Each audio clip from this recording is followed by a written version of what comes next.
You close the door behind you, the lock clicks, and for the first time all day, your shoulders drop. You don't realize how tense you were until you're not anymore. Out there, you were fine, you smiled, you made conversation.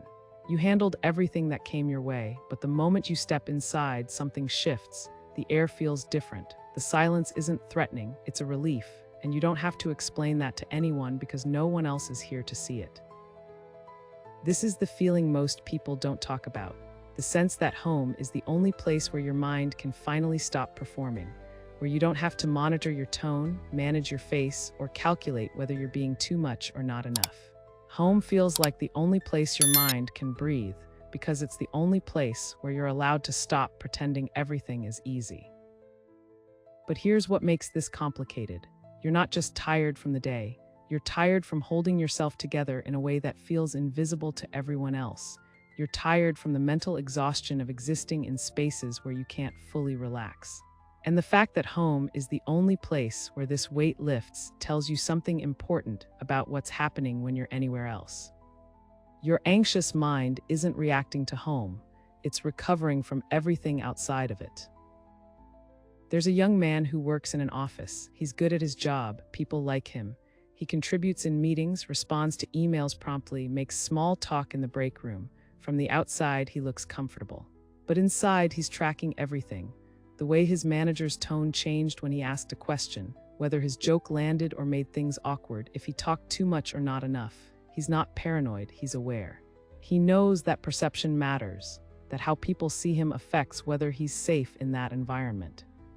And so he manages it. Every interaction is calibrated, every response is filtered. He doesn't say what he thinks, he says what fits. And by the time he gets home, he's exhausted in a way that sleep doesn't fix. Because the work wasn't physical, it was the invisible labor of hypervigilance, the constant monitoring, the endless adjusting, the performance of being someone who doesn't need anything, who isn't too sensitive, who fits seamlessly into the space without causing friction. Home is where that performance ends, and the relief he feels when he walks through the door isn't about comfort, it's about permission. Permission to stop scanning, permission to exist without editing himself in real time. This is what most people miss when they talk about social anxiety. They think it's about fear, but it's not always fear. Sometimes it's just exhaustion, the exhaustion of being perceived, of knowing that every word, every pause, every facial expression is being read by someone else. And when you're someone whose nervous system is wired to pick up on subtle shifts in energy, being around people isn't neutral, it's work.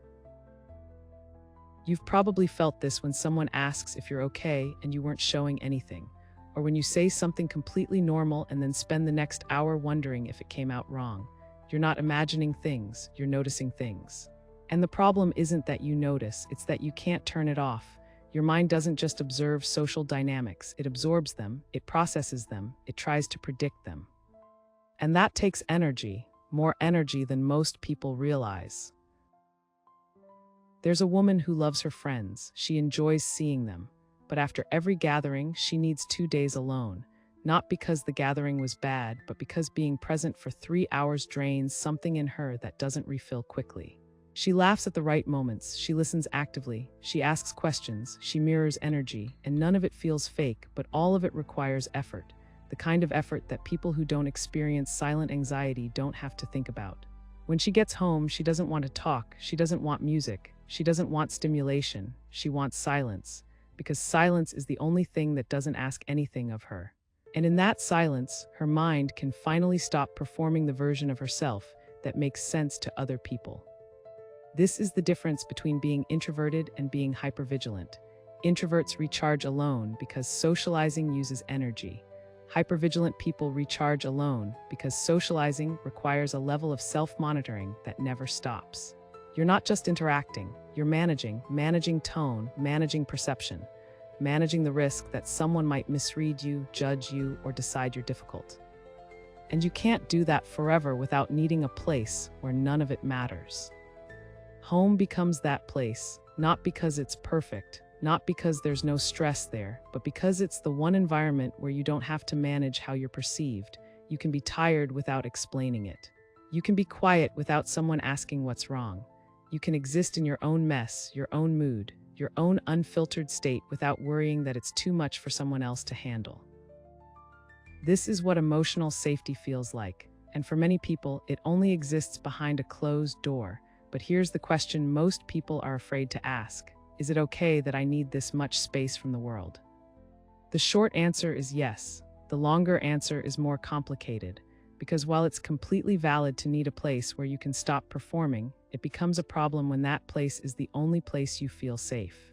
When going outside feels like stepping onto a stage, when being around people, even people you love, feels like something you have to survive rather than something you can enjoy. When home stops being a place of rest and starts being a place of hiding. There's a difference between needing to recharge and needing to escape.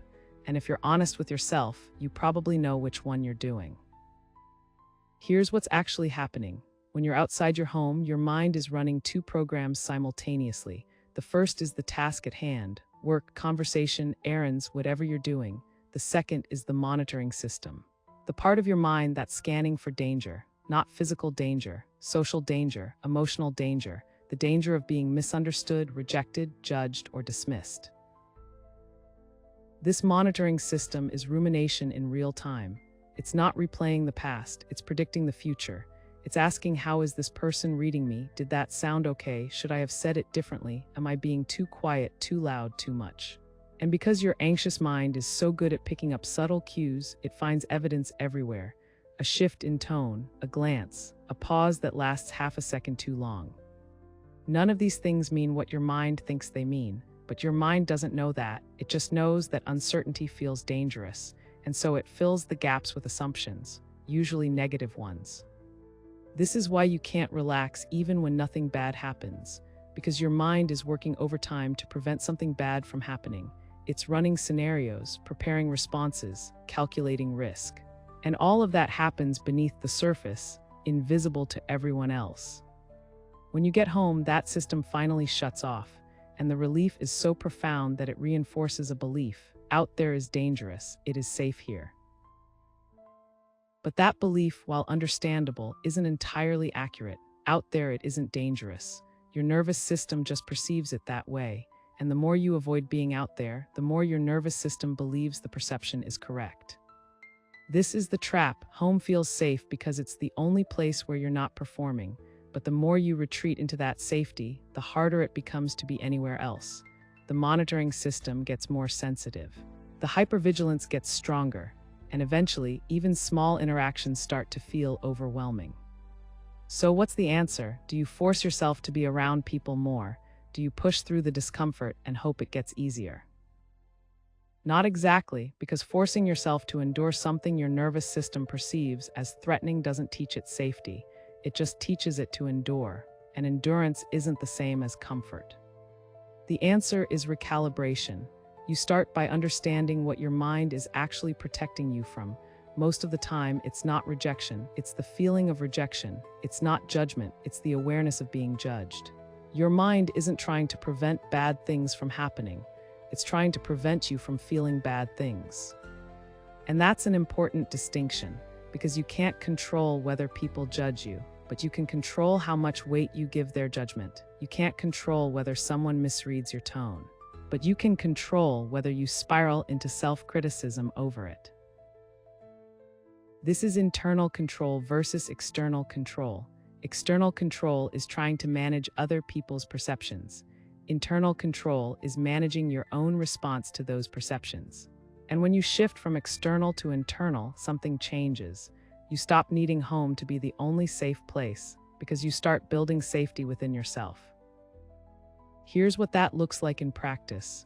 The next time you're out and you feel the monitoring system kick in, notice it. Don't fight it, just notice. My mind is scanning right now. It's looking for threats. And then ask yourself, is there actually a threat here, or is this just the pattern? Most of the time, it's the pattern, and recognizing that creates space. Space to choose a different response. Space to let the thought pass without engaging it. Space to exist in the moment without needing to control how you're perceived. This doesn't mean the discomfort disappears, but it does mean you stop treating discomfort as evidence that something is wrong. You start seeing it as your nervous system doing what it was trained to do, and instead of fighting it, you guide it. You remind them that we're safe, we don't need to monitor everything, we can let some things be uncertain. You also start practicing micro-exposures, not big, overwhelming social situations, small moments where you allow yourself to be perceived without managing it, a conversation where you don't apologize unnecessarily, a moment where you let silence sit without filling it, a text you send without rereading it 5 times. Each time you do this, you're teaching your nervous system that being seen doesn't equal being in danger. Pleasing people isn't required for safety, that you can exist in your unedited state and the world won't collapse. And over time, this changes your relationship with home. Home stops being the only place you can breathe. It becomes the place you return to in order to reset, the place that reminds you what safety feels like so you can carry a piece of that safety with you when you leave. This is how to stop feeling like you need to escape, not by forcing yourself to stay out longer, but by building the capacity to feel safe in your own presence, regardless of where you are.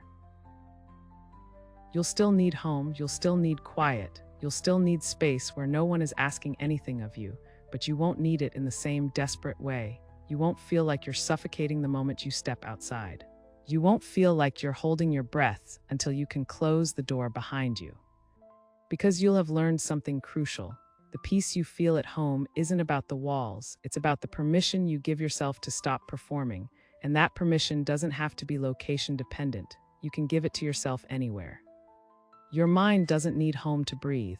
It needs you to stop requiring it to be perfect everywhere else. This is why home feels like the only safe place, not because the world is hostile, but because your nervous system learned that managing perception is the price of belonging, that being accepted means being edited. That showing up as you are is risky. And maybe at some point that was true. Maybe you learned that unfiltered honesty caused conflict, that being too much led to rejection, that blending in was safer than standing out. Your mind adapted. It built a system designed to keep you safe by keeping you controlled. But that system is exhausting, and it's not serving you anymore. The work now isn't to stop needing home, it's to expand what home means, to build internal safety that travels with you, to recognize that the version of yourself you are behind closed doors isn't fundamentally different from the version you are in public. You're just giving yourself permission to exist without fear in one space and not the other, and that permission is a skill, one you can practice, one you can grow. There's a man who used to feel trapped by this pattern. He would go to work, smile through meetings, participate in conversations, and then rush home the moment he could leave. His apartment became his sanctuary. The only place where he didn't feel observed. The only place where he could drop the mask. But over time, something shifted. He started noticing the monitoring system when it activated. He started naming it. And instead of waiting until he got home to relax, he practiced small moments of release throughout the day. A breath in the bathroom, a walk outside where he let his face rest, a conversation where he said what he actually thought instead of what he thought people wanted to hear. It didn't happen overnight, but slowly the grip loosened. Home was still important, but it wasn't the only place he could exist. He learned that safety wasn't about location, it was about permission. And he could give himself that permission anywhere. This is what becomes possible when you understand the pattern. When you stop fighting your need for space and start examining why you need so much of it. When you realize that the world outside your door isn't the problem. The monitoring system is the problem, and that system can be recalibrated. You start by practicing internal control in small doses.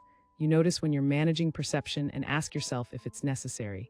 You catch yourself apologizing for existing and pause before the words come out. You feel the urge to explain yourself and choose silence instead. You let someone misunderstand you without rushing to correct it. Each of these moments is practice. Practice in trusting that you don't have to control everything. That uncertainty isn't dangerous. That being misunderstood won't destroy you. And as you practice, something interesting happens. The world outside stops feeling so hostile, not because it changed, but because you stop treating every interaction like a test you might fail. You stop scanning for threats in every glance, every pause, every shift in tone. You started trusting yourself to handle whatever comes without needing to predict and prevent it. This is how to rest without guilt, because the guilt you feel when you're home isn't about resting. It's about the belief that you should be able to handle more, that you shouldn't need this much recovery time. That needing space means something is wrong with you, but nothing is wrong with you. You just have a nervous system that learns to work harder than it needs to, and now you're teaching it a different way. You're teaching it that rest isn't something you earn, it's something you need. That home isn't an escape from a dangerous world. It's a base you return to so you can engage with the world from a place of stability instead of survival. And that changes everything. Your mind learned that outside is dangerous and inside is safe. It can learn that safety isn't a location. It's a state you cultivate within yourself. And once you understand that, home stops being a prison and starts being a choice. A place you go to because you want to, not because you have to. You still close the door, you still feel the relief, but now there's something else beneath it. A quiet knowing that the peace you feel isn't trapped behind that door, it's something you carry with you. Something that grows stronger every time you practice choosing yourself over perception. Every time you let go of control and trust that you'll be okay anyway. This is the shift. From needing home to breeze, to bringing that breath with you wherever you go. Subscribe to The Anxious Mind to understand your anxiety without shame and train a calmer mind. Like this video if you want clarity without judgment. What's one thing you can only do at home that you wish you could do anywhere? Leave it in the comments. And if this resonated, the next video will show you why your mind replays conversations long after they're over and what that pattern is really protecting you from. Thank you for being here. You're not alone in this.